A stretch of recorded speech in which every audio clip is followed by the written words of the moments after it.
Iz igre je isključen igrač Vucana broj 3 Nikola Tomaš.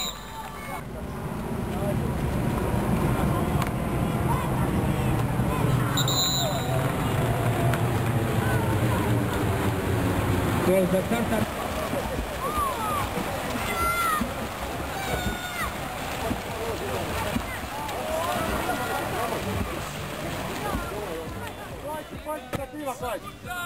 Ruka, prema njemu, tako, tako.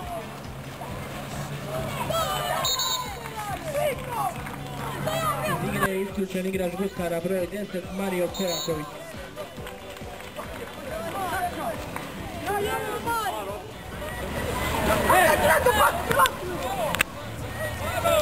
Kike ide!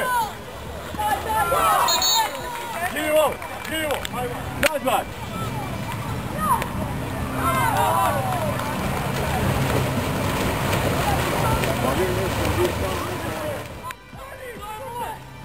Vraci! Više! Radi tamo! Radi!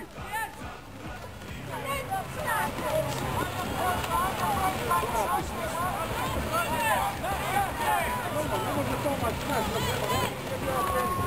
ovo vam ja govorim. A je zato što ne stavio.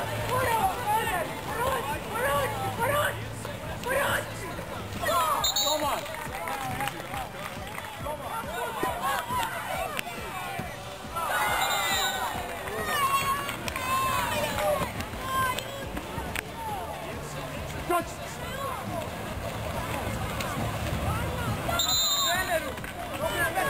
Iz igre je isključen igrač Gustara broj 5 Ivan Kutic.